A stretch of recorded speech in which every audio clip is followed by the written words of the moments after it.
All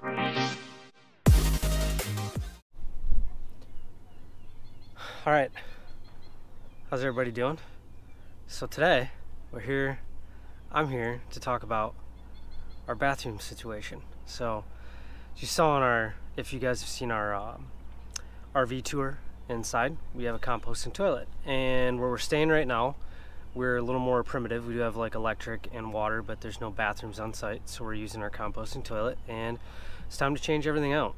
Now, I did all the dirty work, so everything's nice and clean now, but figured I'd give you a kind of a quick rundown on how they work. And we've had this composting toilet now for about 4 years in a couple different RVs. One of them was the custom adventure trailer that I built, and there's a short video on our YouTube channel about that. But we're gonna go over a couple things here on how you use it and how you clean it. So here we go. All right, so for starters, here's our composting toilet, and the liquid tank is a separate tank. I can show you one of those with a lid, so you can pull that out and dump it. You're gonna have to dump that more often than you're gonna have to handle the solids tank, which is down here at the bottom. So basically, when you flip the lid, you've got, sit down, liquid goes down the front holes, goes into the bottle. When you need to go number 2, open that up and drop down the chute, and down in the bottom there is where we're going to put our cocoa core, and this is your agitator. So once you do the deed, spin that around, get it mixed up, and it mixes the cocoa core with your stuff. So pretty simple setup. Now there's a fan system that actually pulls air in through the filter on the side here, which we're going to clean that out too. So it has constant air movement into the solids tank and out. Now what that does is it keeps any fumes or smells from being inside the camper, which is obviously nice.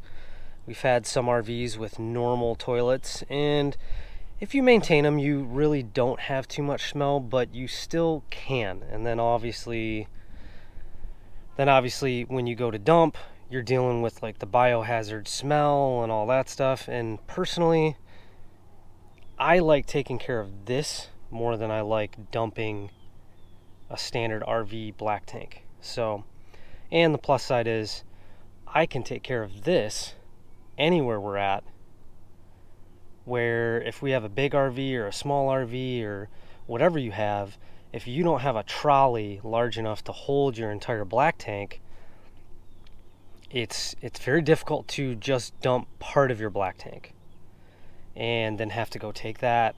So it ends up being a potential dilemma for staying out longer in an off-grid scenario, or even in a state park. If you're 2 weeks, 14 days is usually a limit on a state park, and state parks typically don't have sewer hookups. You have to hook your camper up, take it to the dump site, then bring it back. So there are some conveniences that we like with this. So let's get to the cocoa core. So these blocks, which by the way, buy on Amazon. Also the garbage bags that we use for our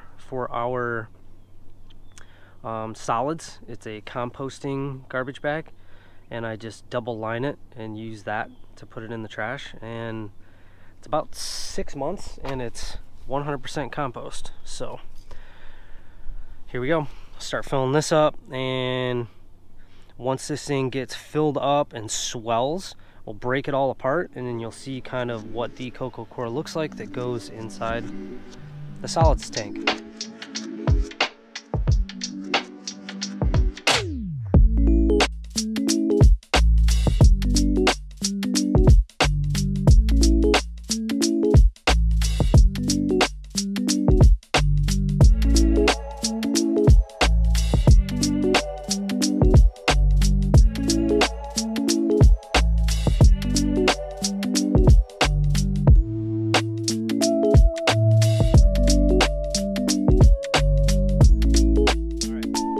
got the cocoa core all blended up and where we want it. And real quick, where we want that is, you don't want to put a bunch of water in there. You want to put enough to let it expand, break it apart. And the whole point is having the solids tank at a dry state. So it can go in a little bit damp, but this is basically the consistency that you want to see going into the solid tank.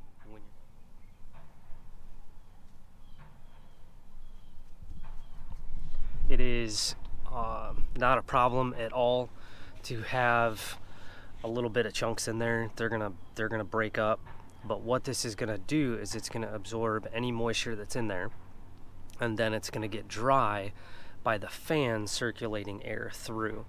And I'll show you how that is set up once we get everything put back into the camper, and you can see where we have it positioned and how it kind of works for us in there. So let's get this into the solids tank. All right, so I got an assistant for this one. Christina's behind the camera, but I'm gonna show you. So we're gonna pop the lid off, lay this off to the side, and this is just a container we found at, I think, IKEA, but it's worked very well. It fits what we need in it, and then it makes it a little easy for dumping too. So we're just gonna dump the whole contents of the brick in there. And like I said, it doesn't matter if there's, you know, some smaller chunks in there. You just obviously can't set the brick inside it and expect it to work like it's supposed to. All right, so you'll see once that's in there, this is the job that the agitator does, and one brick is enough for everything. So that's all you're gonna have to use is one brick. So show you the lid. Top half of your toilet goes on, and then you'll see this area right here, like I mentioned before, is the liquids tank.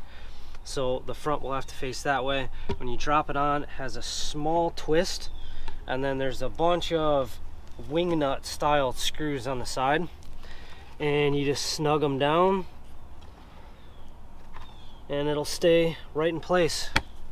Jack's actually used this as his step stool to reach the sink, so it's pretty sturdy setup. I stand on it to unzip the windows and stuff, and I stuck a little piece of paper towel, and I'll show you inside, but this is where your tube hooks up to your exterior vent. I just shove something in there because when I'm outside cleaning it out and changing everything, what you do not want is any bugs in this. So even though I kind of did things a little backwards today with doing the video, typically I will have this outside prepped and ready so that when I bring the toilet out, it's kind of a quick clean and exchange, and then it's back in the camper, so obviously we can use it. All right, so now go inside. All right, the kids are inside, so that's kind of why I'm bouncing in and outside right now. But I grabbed one of the liquid tanks to show you guys what that looks like. Obviously you'll get a kind of a full shot of the toilet, but this will be what it looks like removed, and then you can carry and dump this. If you're off-grid deep in the woods, you know, by any type of standards of backpacking and hiking, you'd want to follow that for the liquids tank. Obviously the solids you wouldn't want to dump, you dump that in a garbage can somewhere, but follow whatever guidelines that there may be in your area for backpacking. The other thing is you can dump it in any sewer connector at a campground or any toilet anywhere, which is very convenient because you can be on the road driving and stop at a rest stop and empty your tanks, which most people cannot do, which is nice. So here it is. So it's a small tank, holds 2 gallons, and there's a little sight glass window here so you can kind of see when it's full, but we usually put a light up to it and then it'll actually light up the whole thing so you can see the exact level. But you got a cap and a handle and the same style wing nuts right down here to tighten it to the floor bracket, and that's it. Pretty simple and straightforward, easy to carry. All right, just had a trailer roll by where we're at making a whole bunch of noise, so But anyways, the tank, the things we like about this brand, and I'll put everything in the comments below on where you can get the same model setup that we have. But the liquids tank it's not clear and see-through. Carrying that in somewhere is sometimes awkward in itself. So having a tank that you can see through just made us feel a little bit more awkward. So that's why we went with this brand, and I believe it's the Airhead, but I'm gonna put that in there somewhere. So yeah, 2 tanks we have, and they fit and position very well with where I mounted the toilet, so it's not an inconvenience to have an extra one. And I would highly recommend getting 2. So 1 is obviously going to come with your toilet setup, but I would highly recommend getting a second one because you will use it. All right, so we're inside. This is the setup. You can see here are your 2 mounting brackets. This one holds the main toilet assembly down. It's 1 on each side, and then the liquids tank. So liquids tank, actually, you undo the bottom wing nuts, and the bottom will kind of kick out and then slide out from underneath there. There is spring tension to put pressure down with rubber gasket underneath here. Keeps everything sealed up nice and tight. And flip it open and you can use it. So here's the vent in, and here's the tube that connects and vents out. So now I did have to drill a hole in the floor, and thankfully I had 12-volt hookup right here, so you will need power to run the fan, which is down in the white base mount down there. And the secondary filter is right in line here, so you can actually spin this, unthread the tube, pull the whole assembly out. Like I said, we've got a second liquids tank, which I set everything up so it would slide in there perfect out of the way, and everything's all set up and ready to go. The vent one right here, and then it goes out through that one. So a couple filters in the system. Just this one actually will keep bugs from getting in the fan side, and then this one keeps them from getting into the toilet side, so that it keeps everything nice and clean. You do not want bugs. Let me just iterate that one more time. We've only had it once in like 4 years that we've had this thing, and it's not bad. It's just if you had just changed a tank or something along those lines, then you're talking about having to pull it all back out and do a clean on it.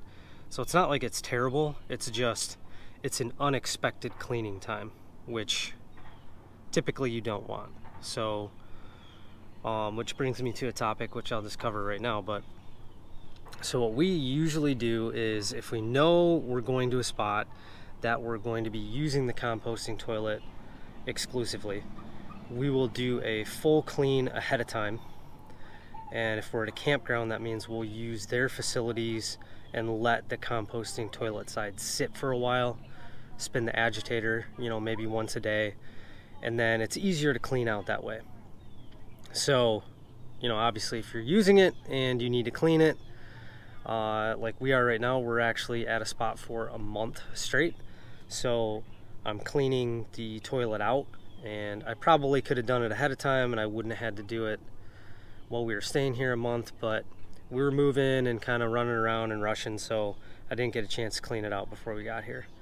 But typically we'll clean out before we stay somewhere, and then once we get to maybe a campground with amenities, we'll use those for a few days, let the composting sit. Like I said, it's just easier to clean out that way, and you don't have to deal with a little bit more of a mess. I will say, I love it, but I mean, it's dealing with just like you deal with black tank, you know. Every once in a while you could have some issues and you might get a little dirty, but I'd rather deal with it in this manner than to deal with it in the black tank, because the black tank is way nastier than dealing with anything in just the solids tank alone. So advice for how to clean and when to clean. I hope this video helped you out with composting toilets. If you have any questions, please comment below. you.